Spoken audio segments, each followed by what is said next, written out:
Ayan na, dito na nagtatapos ang aking pagluluto. Ayan, ang sweet chow dumpling. Yan. Mumu sweet chow dumpling. Yun lang ang pangalan yan. Hindi po. Dami, ang dami.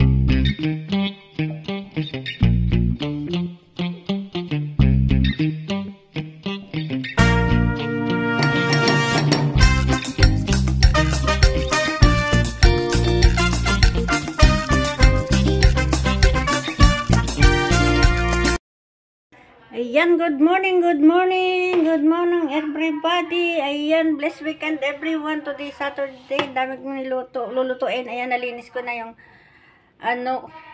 litos, gulay namin litos. Tapos ito guys, yung maliliit na na repolyo, lulutuin ko sa maalat na karne. Ayan, igigisa ko siya sa maalat na karne. Ayan, yan, kaya yan ang magkahalo. Repolyo at maalat na karne. Yan. Tapos, yung pinakang karne, barbecue. Nag-marinate ako ng barbecue. Ako na din naghiwa ng maliliit niyan. Tapos yan, iba-barbecue ko lang yan sa kawali. Parang style lang niyan ay prito pero walang mantika. Kaya nga barbecue nga sabi na nga. At tapos itong malaking isda guys, ay i-steam ko lang yan sa kawali. Yan Kasi Sabado ngayon, darating dito yung anak ng alaga ko, tsaka apo niya. Kaya, ayan, marami akong lulutuin ngayong umaga. Kaya naman, ayan, inumpisahan ko na, Daming nakatambay ako ngayon, guys. Nakatambay kay MJ, nakatambay kay Ma'am Len SG, nakatambay kay Ma'am Cora, ayan. Pero nag-end na si MJ. Biglang nawala ng net. Kaya ayan, nanakaw ko ang aking cellphone para makapag-vlog. Ayan, thank you MJ dahil nawalan ka ng net. Ayan, bigla ako nakapag-vlog sa aking pagluluto. Nakatambay kasi kay Ma'am Cora at kay Lynn SG yung aking dalawa pa.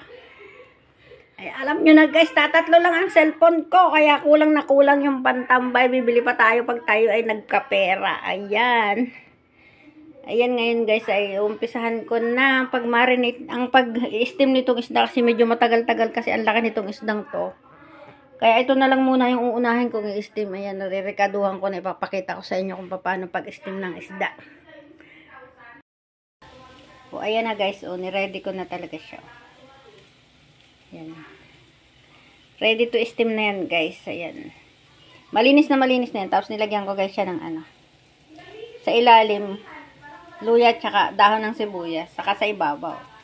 At syempre, kinuskus ko ng konting asin para medyo may lasa siya. Actually, pwede namang hindi na. Kaso para may lasa lang. Tapos, ayun, pinatakan ko ng konting toyo para dagdag lasa. Yan. At ngayon guys, ako ay nagpakulo na ng tubig sa kawali. Kasi sa kawali ko lang siya i-steam. Kaya ilalagay ko na siya ngayon sa kawali. Let's go. Lagay na natin sa kawali. Ayan yung kawali. Kumukulo na guys. Ayan. Ayan. Ayan. I-steam na. Yan ang pag-i-steam ko lang guys. Kasi, ang laki ng steamer namin. May steamer naman kami. Medyo hinaan natin kasi baka mapuno ng tubig. Hinaan yung apoy kasi baka umawas yung tubig sa ibabaw ay sus, Ginoo.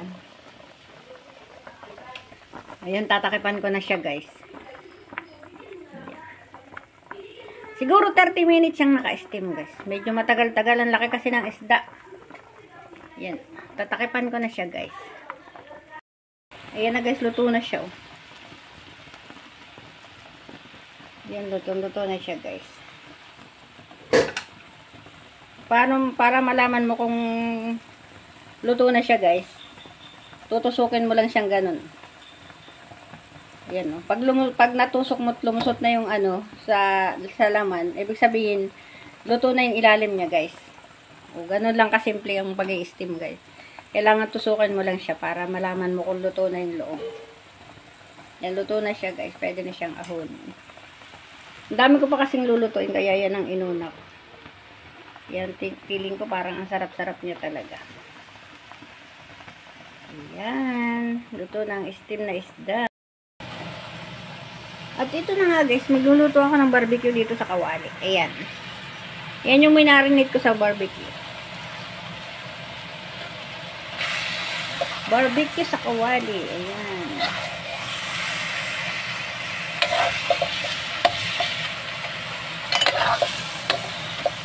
Ang pinagmarinate ko dyan guys ay totoong barbecue sauce.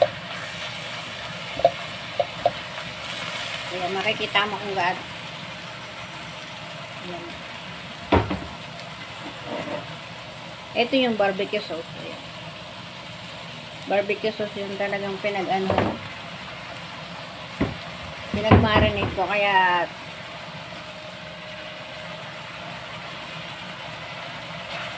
nagustuhan kasi ni amo dati yung ginawa kong barbecue sa kawali. Ayan.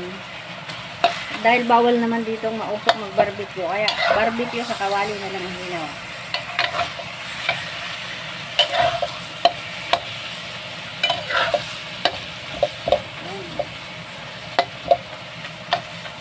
Nilagyan ko yun ng konting mantika para ang lasa niya talaga barbecue talaga guys. Napasobra naman pino yung pagkakahiwa ko. Parang wala nang ano. Okay lang yan para lasap na lasap yung lasa ng barbecue sauce dun sa karne. Ayan.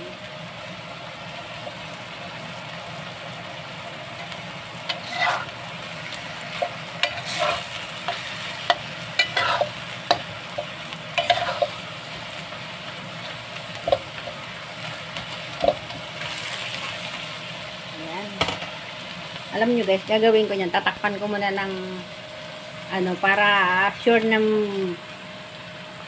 malambot yung karne. Tatakpan ko siya tapos paigahin ko yung sabaw niya sa mahinang apoy. Ayan, tatakipan ko muna guys.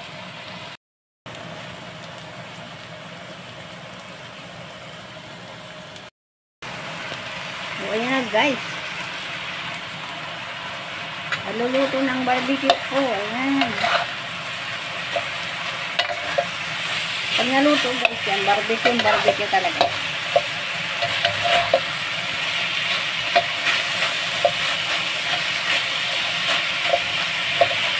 Maluluto na siya.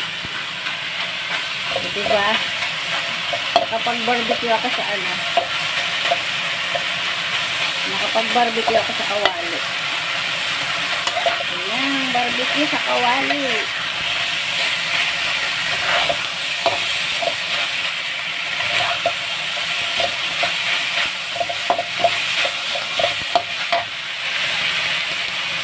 Sobrang lambot niya guys.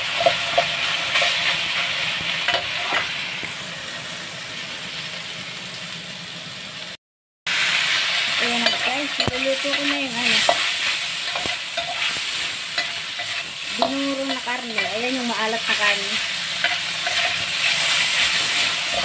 Paborito na nila yun, yung maalat na karne.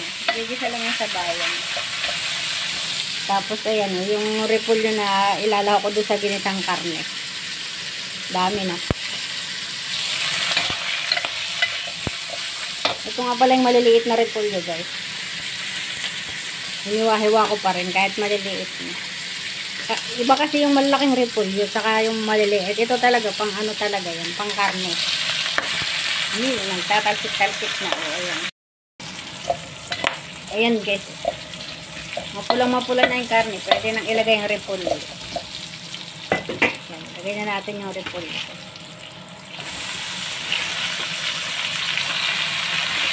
Yan. Ang ginitang repolyo. Chinchoro ang tawag ka.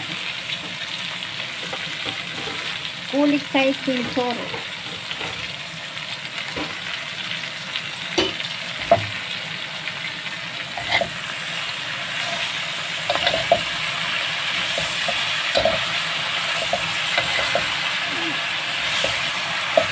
Lalagyan ko lang yan guys ng paminta.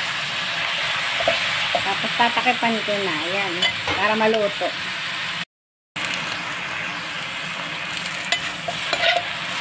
Hindi ko yan guys sinubigan. Kusa nang nagtubig yung niya. Yung repolyo. Kaya masarap na masarap yan guys.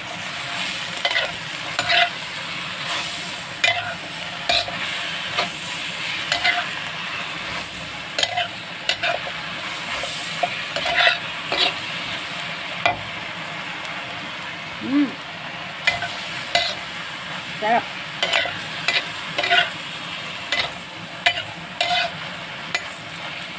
Papakatingin ko pa yan guys ng kating-kate.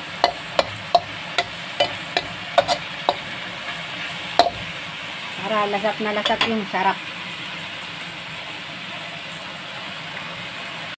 Guys, yung aking nilutong maalat na karne, nilagyan ng kulitsay, ng repolyo, ayan. Tapos itong barbecue, siyempre, luto na yung barbecue ko. Ayan. Kala mo yan lang lulutuin ko. Marami pa akong lulutuin kasi, ayan pa yung ginisa. Igigisa ko pa yan. Ayan, igigisa ko pa yung green namin. Tapos, magluluto pa akong pansit kasi Sabado nga yung pansit ang kainin namin. Ayan. Umpisa na ulit ang pagluluto. Tapos na yung dalawa. Dalawa pa lang naluluto ko, guys. At ayan na nga, guys. Litos naman ang aking lulutuin. Ayan. Ayan ang lulutuin kong litos. Tatakipan ko muna, guys. Ayan na, guys. Maluto na, oh. Ang napakarami kong litos ay biglang humupa. Kanina punong-puno yung kawali. Bigla na lang humupa siya, guys. Ayan.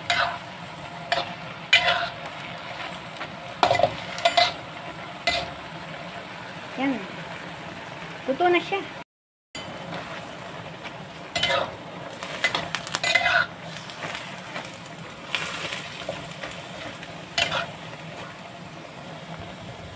Ayan na nga guys, luto na yung litos ko. Ayan, ang susunod ko naman ay pansit. Hindi kami magkakanit ngayon. Pansit lang kakainin namin. Ayan. Ayan, nagpakulo na ako ng tubig. Ganun lang pagluluto ng pansit dito, guys. Ibo-boiling lang ng ibo-boiling yung yung dry na Mickey, tapos ilulubog lang doon sa sauce. Papakita ko sa inyo kung anong sauce yung gagawin ko mamaya. Ayan, magluluto naman ako ngayon ng pansit. Ayan. Yan na guys. Malapit nang maluto yung pansit. Ito guys yung sinimplahan ko na paglulubugan ng pansit ko. Yan. Siya yung ayan yung siya. Ito yung black beans na paste. Black bean paste. Tapos, ayan, olive oil. Tapos, toyo. 3 klase lang, guys. Yung sauce na to, 3 klase lang talaga yan. Ayan. Pero, ang nagpasarap dyan, guys, yung black beans na paste. Ayan. Malapit ang maluto, guys. Diba? Malapit na siyang maluto. Ayan. Ganun lang kasimple pagluluto ng pansit dito sa Taiwan. Ayan, maluluto na siya, guys. Pansit, guys, at ang isda. Ayan, luto na. Luto. Niluto kong pansit ata ngayon. Aba, ang dami-dami kasing kakain dito, guys. Kaya, ayan, sobrang dami ng pansit kong niluto. Ayan. Hindi pa dyan tapos, may lulutuin pa ako, guys.